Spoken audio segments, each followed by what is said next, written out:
You are now listening to Carlie's Couch. I'm Carlie. And I'm Lex. In this podcast, we discuss a wide array of topics about life and how to live your best life. Whatever that looks like for you. Hope y'all enjoy. In this episode of Carlie's Couch, we'll explore the connection between consumption and creativity. Discuss some more ways to be mindful about what we consume. Dun, dun, dun. Happy Monday, y'all. Happy Monday. Hope you all are doing well. Thank you all for all your comments, your likes, subscribes, for sharing the episode. We appreciate all of the engagement and want to encourage you, if you haven't, to leave a rating, leave 5 stars, and send the episodes to a friend. Or 2. But yes, we appreciate you. We also appreciate you for answering our questions from the couch, which today's is, when's the last time you flexed your creative muscle? Somebody said, does crocheting count? Because I've been doing that all the time. And I would say absolutely yes. That is creative. And it's like just a good hobby of like something to do. It's almost, I can imagine that being like a meditation or type hobby. For sure. And then someone said they were... Wait. And sorry, do you know who said that? Who was it? It was my homegirl that I did a yoga teacher training with. Does she have a shop? She doesn't do it for, she's in like the medical field. She's a nurse practitioner. She just does it for herself. Okay. I'm about to say I would like a little scarf, but cultivating that joy in her life. Yeah, that's great. But I think I know some other people that I can send you. The next person said they wrote a song.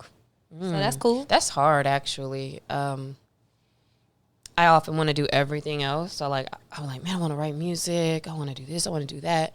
And then as soon as you start writing, you be like, like everything feels like mad, like, you know, the 3rd grade rhymes, like we trying to write a poem, and I'd be like, this ain't really doing what I wanted to do. But that's kind of something I kind of want to explore, because I'm like, it really is a science to like how you write, and also like not thinking too hard, like how do you express certain things without it being like overtly, I saw the trees and you were in the breeze. Like you're like, no, that ain't it. What kind of music would you want to write for, or any? You know how it's harder, like genres are kind of blur, like everything's just whatever now, but just like a vibey, you know, I don't know, like, cause nothing I can really like sing, or, you know, not something like a Frank Oceanish, or like a little vibey, the internet, that kind of thing. All right, I like that. Something where you could just be a little creative with it. Cha-cha-cha. Hit him with the, yeah. Should have did a ball change with that. Someone said cooking. Those are my people, because I definitely get creative with cooking and have a lot of fun making recipes and baking. Although I will say I've been so busy, gratefully, with work and stuff lately, I haven't been able to cook as much, so I'm trying to get back on that. I can tell when people really see cooking as a creative thing too, when you pay attention to like how your plate looks and, you know, how you lay things out. When I did used to entertain and cook in 2010-ish to 12, like, I remember, like, being so careful about, like, let me wipe this little extra drip off this side of the plate, and let me make the green beans, make a little, you know, shape and all that. So kudos to the people who really care about the presentation, because that is important. And then lastly, somebody said they did a photo shoot. Now, do you know if they were the model or they were the photographer, but they also did the creative design for it. That's fun, too. It's always fun to put a world together and then turn that into art. What about you? When's the last time you flexed your creative muscles? In my mind, I wanted to ask you first, and my mouth was not moving fast enough. I was racing you. And I knew you were going to say, won. What about you? I was thinking, and it seems like there should be so much, and yet I'm trying to think of something that's not related to work, but work is the space where I can be creative with. This is so boring, but like coming up with strategy, like very quickly. There's folks on my team, some of my favorite people who are on my team who work with me. They're really, really good at thinking long term and like, what's the plan and what do we need to get in order to make this plan come to life? And meanwhile, it's very easy for me to be like, yes, but for like what we need right now, or what we want this client to do right now. What about boom, boom, boom, boom? And so I think like putting together, like coming up with content ideas and strategy might be the boring last thing that I did. And outside of that, I might even say like lately, I think I've been trying to just throw my clothes together a little more not random, but just like exploring a little bit more with it, doing a little bit more. So maybe things like that, like in my personal life. I was about to say, I was thinking, and I'm like, I actually do a lot of creative things, and that feels really good. So also clothes, having fun, more fun with fashion. I tried a different color of eyeliner, so that was cool. But I will say, I always make flower arrangements for the crib, so like I always have a lot of fun doing that. And then whenever I was in Turks, I did a whole butter photo shoot, and I always have a ball, and I did some stop motion videos. So I've been having fun with content, and That's like, good. Yeah, I love taking pictures of things. Lala laughs at me because she's like, you're a things. You take pictures of things. Most people take pictures of themselves. You're a things person. Like, you like the outside world. And I'm like, oh, I do. But I got like a perfect little mermaid shot of a butter on a rock. And then the wave came over. And I was like, world. You know, it was cool. A whole new world of moisturizing yourself, period. Well, look, every time I be killing that butter because I wear a lot of shoulderless type shirts. And it's been so hot in LA like the last week. They've been cooking. So I'm actually trying to learn how to take less, and if I could spread it farther. But like I'll put a big glob, and then I'll only get to like right here, and I'm like, dang, then I gotta get another glob. That's why I go through like 2 a month. Anyway, all that to say, like the other day, like I was walking to the metro to go somewhere downtown, and like just having the butter on, it's like I could tell my whole like aura was like shining because I saw myself in the mirror. I was like, damn, I'm glistening out here. But then I felt kind of embarrassed because I also I got in an Uber one time and I sat back and I was like, oh, because they had leather seats, and I was like, damn, looking like Soul Glow in here. And I was trying to like wipe it casually. I was like, I don't got nothing to wipe this with because I have no clothes on barely. And I was like, man, when I get out, he gonna be like, all that grease she done left in my car. I almost wanted to say something, and I was like, nah, let me just walk out. But anyway, all that to say, definitely look into Carlie's butters because they're so good. And people ask me all the time, like, wow, your skin looks good just because it has a little glow, but it really is a good moisturizer that like sits on your skin. Thank you. So that's a good creative muscle, I guess. Like putting together scents and putting together products and making like things. Like it's a whole like I'm like playing with product ideas. Like it's so much fun to me. I love it. Like I'm a little scientist. I have a hairnet on. I have my little gloves. I have everything. Yeah, I do. Yeah, that's why I get irritated the worst if somebody when has people cook in all their cooking videos. I have a hair in my eyeball, but whenever they're doing all these things and they are not doing all the proper sanitary precautions, it really bothers me. So just so y'all know, if I ever like, it's me being cute making my own butters if my hair is not in a hairnet and I don't look like a lunch lady, because that's crazy. I have an apron. There should be a post to see like this is really what it is because I care about y'all. I have that. Yeah, that's what I said on one of my TikToks. I'm like, I'm looking like a lunch lady, but y'all don't want hair in y'all's butter because that's gross. So anyways, so do better, business folks. Speaking of creating, I thought about this episode idea on a overconsumption is killing your creativity. That was my thought, and it was because it's a personal experience, and I feel like I'll get all excited and I'll do these photo shoots for the butters and I'm doing all these things, or I get excited about something for myself and I'll go to do this, and then I just start consuming. And by the time I've consumed so much, I don't want to do anything. I don't feel creative. I feel drained. And I was like, damn. So I actually thought about this a long time ago, because that's usually what happens is I have all these grand plans and ideas of making stuff, doing things. Oof, I can identify with that too. And then I start like, I'll just open my phone and the next thing you know, I don't feel like doing shit. I'm not posting anything. I'm not putting out anything. And I was like, there has to be a relationship between how much we're consuming and what we're putting out. And I feel like overconsumption is really killing my creativity. And so I'm here to fight back. We're here to talk about it today. Well, in the example you just used, I identify with that because let's say I get a good idea or not even an idea, but sometimes it hits you where you're like, let me think of some biz dev stuff. Like you'll just kind of want to have a brainstorm session or like one of my notebooks, I have a whole notebook where I'm like life hacks and like AI and like what are some things I could try to figure out how to do. But you'll do all this research and looking up stuff, and then it's like, whew, like I gotta sit down now. And so in that instance, it's almost for me less of that type of consumption blocking creativity and more of on the action, like physical part of creating. It blocks action. Overconsumption can block action because while I'm sitting here thinking about a million things and getting all these ideas, it's like, or I could have just said, for 10 minutes, I'm gonna write a couple things down and then start doing something or making a plan about what to do, because it can be tiring to consume. Even if you're just like reading something or whatever, like your brain is working, you feel tired, you feel like you're, expending your energy, which you are. What you expend your energy on is going to affect how much energy you have left to do other things, right?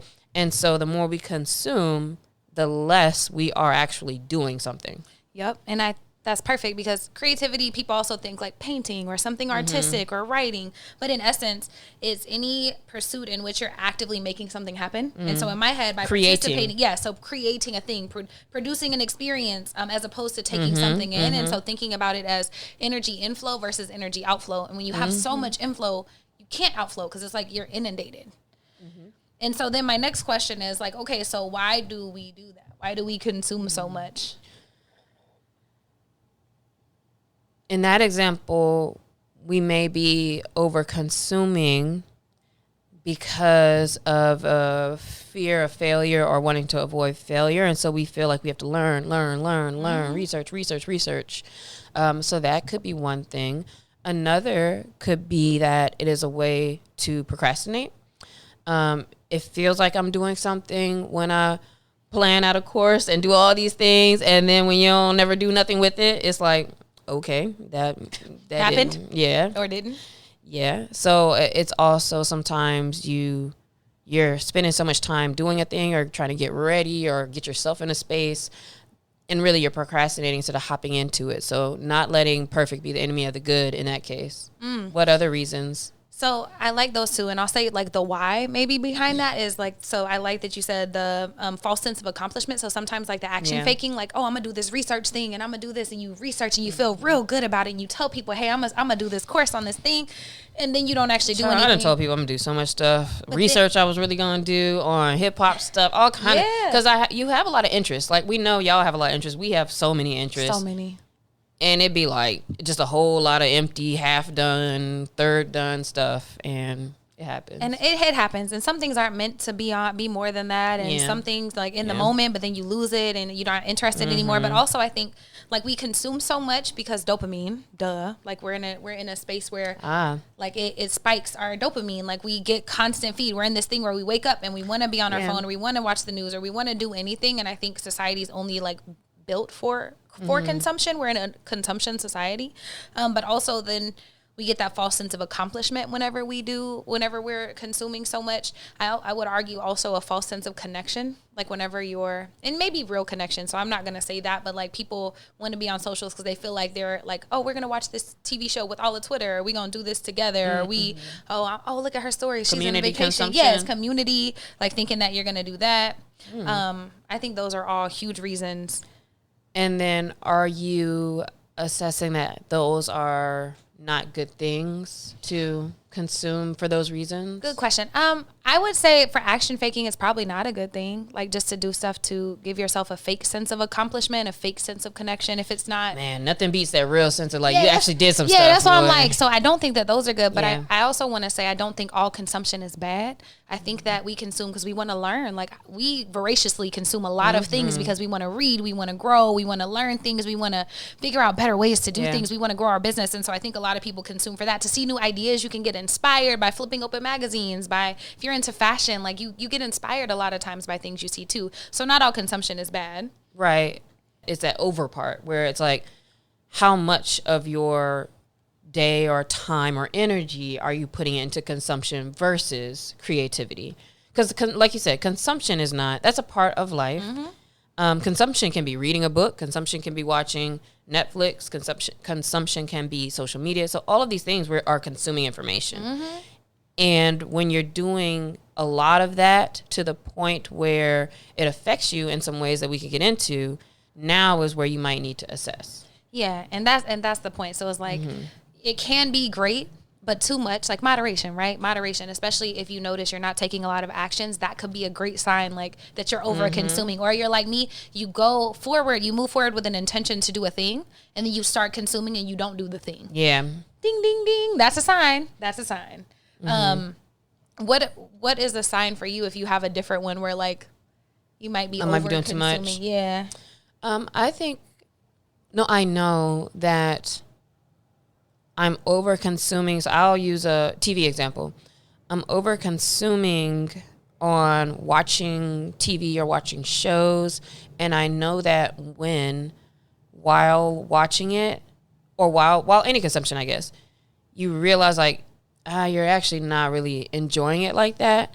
Especially when you got into like your third episode, and you know, after a while, if you have thoughts of, which I do often, if you have thoughts of like, I kind of could be doing something else, or if you have thoughts of, I'm using this because I need to numb out, that's actually probably not a good sign of how you're consuming at the time. And often I'm using that time trying to like rest, but it's not exactly restful.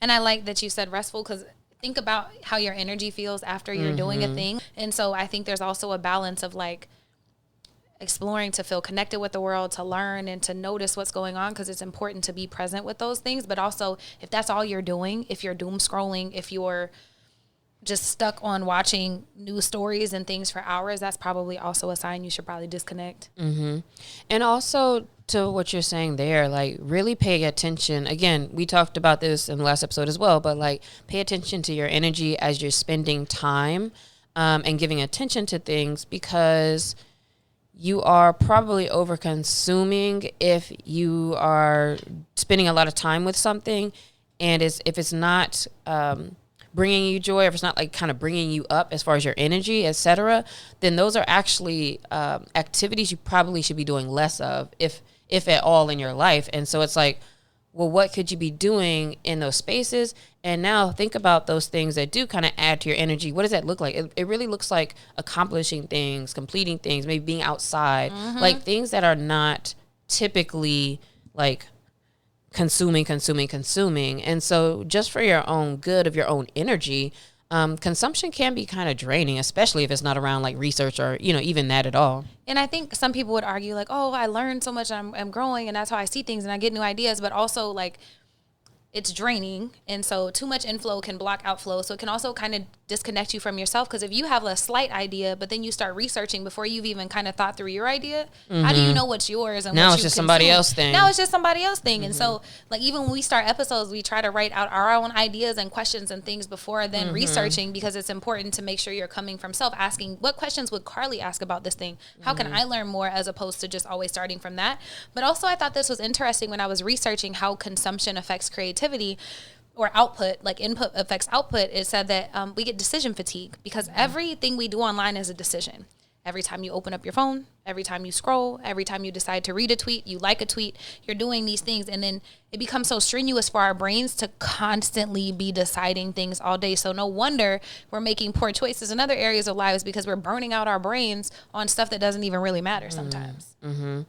Also, with multitasking and your attention going in so many different directions, it can almost take away from that feeling, that ability. Like when you are sitting down to create something, like let's say art, like pure creation, so much stuff going on is going to take away from you, like really being in that moment, being in that art, like focusing there, having your energy there.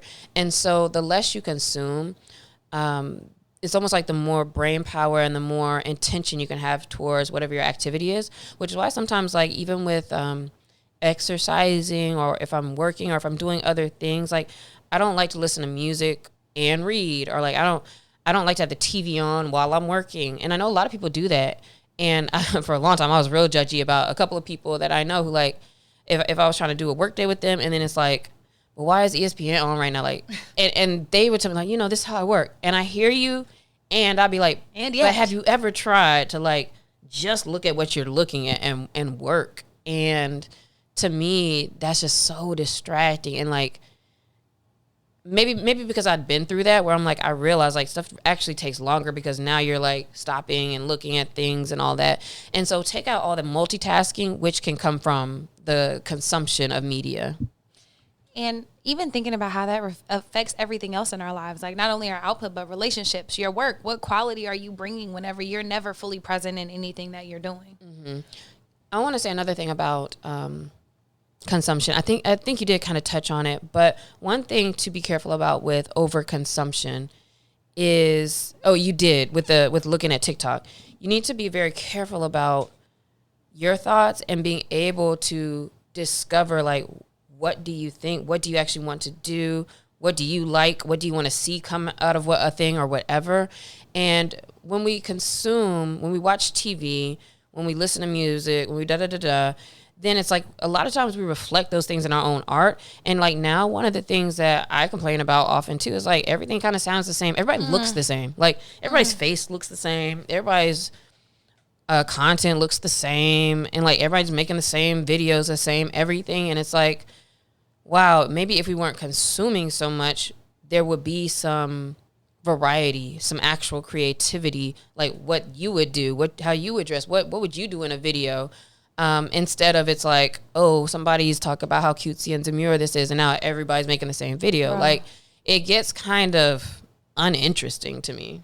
Yeah, and it's cool because technology connects the world, and we're able to learn about things and grow, and we can research. But then also it is funny, especially, and I'm just laughing because I saw, and see, that's funny because I'm like, I don't even know if it was a TikTok or Instagram, whatever it was, but it was like a Target denim jumpsuit thing had went viral, and then I saw like 3 people at the same thing with it on, and I'm like, it's cool, but like also, yeah, it's like, dang. There's That's why no you low-key be mad thoughts when you see stuff because you're like, oh, damn. everybody about to do this now. Like, damn.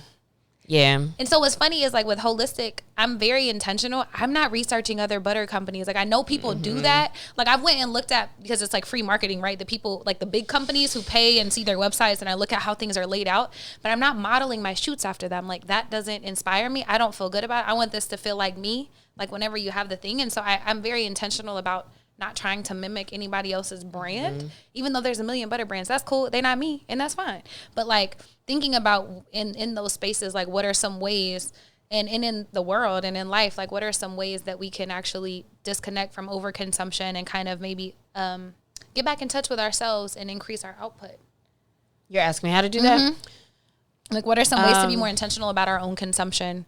I would say to meditate instead of watching a show.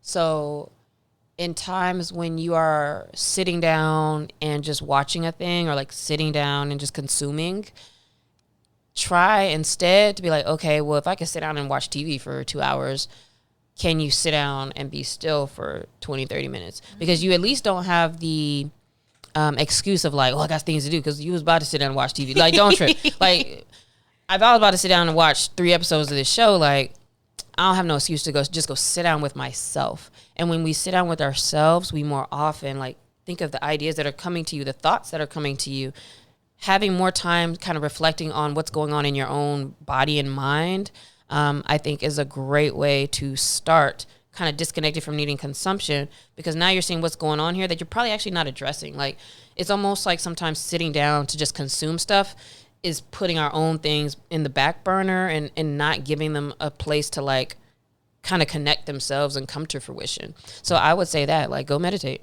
I think that that's huge. We don't give ourselves time to be still and intentional time without consumption. We talked about gut health and how if you continuously eat food, your body can never heal, and it leads to dis-ease and everything else in your body. It's the same thing with your mind and your heart and your emotions. If you're never still, like, how do you even know, like, what ideas and creativity, like, is in there for you to do something with? And so start there. I would say that's the first step. And then it's funny because I was thinking similarly in the sense, like, I think we should assess also. So you're starting there, you're having stillness.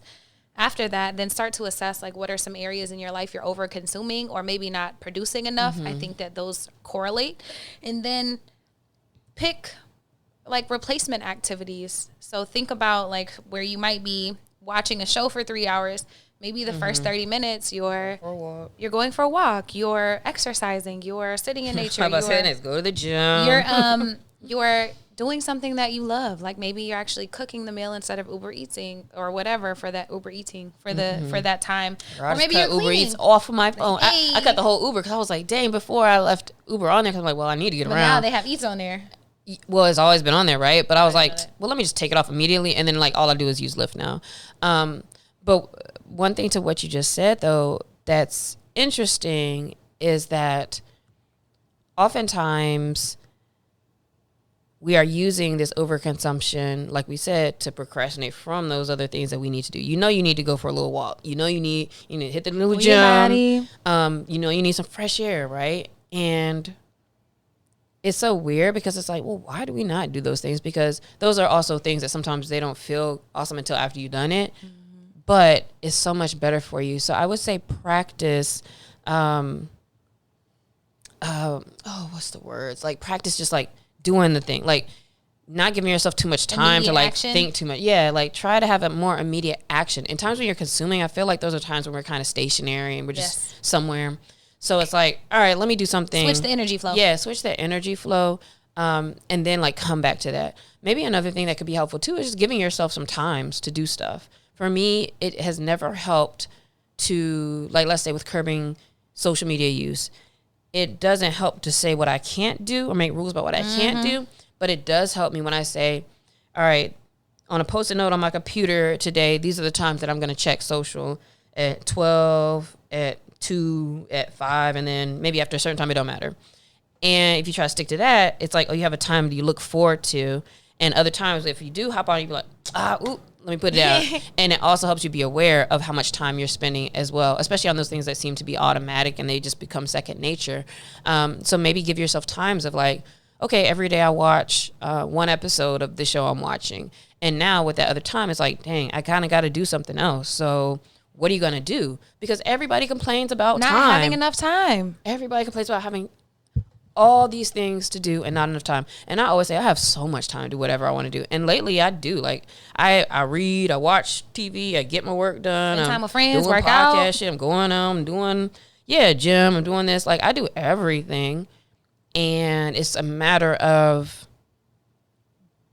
doing it. It's like that. It's that I don't know the name of that Justin Timberlake movie, but wherever you have like the time coins. Oh yeah. That was a great movie. Imagine. And I don't even remember the whole thing, but I just remember that they had like coins. Imagine if you were literally it was their life was time. I know, but like I'm just saying, like imagine if your time was like dollars or coins or whatever, and you had 24 each day. How are you spending them? Is that really how you want to spend it? Yeah, is that really? Because you handed 6 to TikTok, which I mean, like some of that is cool. I like TikTok, it's cool, but like if we're being intentional and we don't want to have regrets and we want to feel good about the things that we're doing and we want to be able to produce or at least to have quality relationships. Like a lot of times even people are like, oh, like spending time with their loved ones but on their phone the whole time or not paying attention or not being present at work. If you're going to do something, do it. And if you're going to consume. And choose. Like they do not coexist. And maybe another off point from that too is spend time in consumption of your actual family and friends and people as well. Like kind of be all in those moments and use that as a time to consume because that will, I'm sure, improve those relationships. One last thing that I'm thinking about in regards to this with creativity as like the subject point of this is that a lot of times we tell ourselves that I need to consume in order to be creative. And that's not really true. Of course, we can get inspiration. I like every once in a while, like, I haven't done this in a long time actually, but like if you go on like an art day or something, it's kind of, it is good and it can be inspiring to like see some different things, some different perspectives. And yet, if you are in the arts, for example, if you write, if you are a painter, if you do things like that, right? They say that that's still a skill. You're not really supposed to wait to be inspired to create. Creativity is something you have to just do. And so it's really about spending time on that. So if you are creative in that way or if, however, like creativity, whatever that means for you, consider also, instead of, like we said, thinking about how you can not consume as much, think about how you can create more, even if that means you sit and stare at this paper a little longer. And like maybe you're sitting there like, all right, I'm going to spend a couple of hours creating. And you have a pen, and you might not get to nothing, but like that actually is what's going to actually sharpen you to get to that final point of what you want to do, as opposed to sitting around, waiting around, blah, blah, blah, blah, blah, blah, blah. And then one day maybe you think of an idea. Like, just do it. Do the thing. And I love that, and that's part of Julia Cameron. She have a quote from her. When a creative artist is fatigued, it is often from too much inflow, not too much outflow. She has a book called The Artist's Way. If you haven't read it, get it. She challenges people to do morning pages every single morning. When you wake up, you write 3 pages in your journal, 5 pages. It doesn't matter. You can literally write, I don't know what to say. I don't want to be here. This is stupid. Right. But you're writing and you're doing the thing. And so I think that if you take anything away from this episode, take what Lexi said. Go do the thing. Don't wait to be inspired. And even writing that is like getting the block stuff out of your brain, and then you get to the stuff, you know? Like get to the yummy stuff. Yeah, you have to get that out, and now that idea comes to you, and or you start typing something that then turns into something. So that's really a hard thing to do, especially if you are used to things coming easily to you, or you know, if you know kind of what you wanna create, but like you're having trouble getting there, you have a block. you have to kind of go through that. You have to get stuff out, and then you get to a point. So this week, look at your consumption habits. Make sure you're taking time for stillness, and then think about how you can schedule in more creative output time. It doesn't have to be perfect. You just got to show up. That's all that matters. Consistent output time for yourself in the things that are important to you. Hit us at Carlie's Couch. Let us know what you learned from this episode. Look, I'm excited and also reading my damn self. I might need, let me see what I can do instead of one of my hours of TV. What could I do instead? The possibilities are endless, and we would love to hear how you're going to spend yours. We can check back in on the next one on how Lexi about to spend hers. That's real. All right. Well, we'll see you next week. Talk to y'all later. Bye, y'all.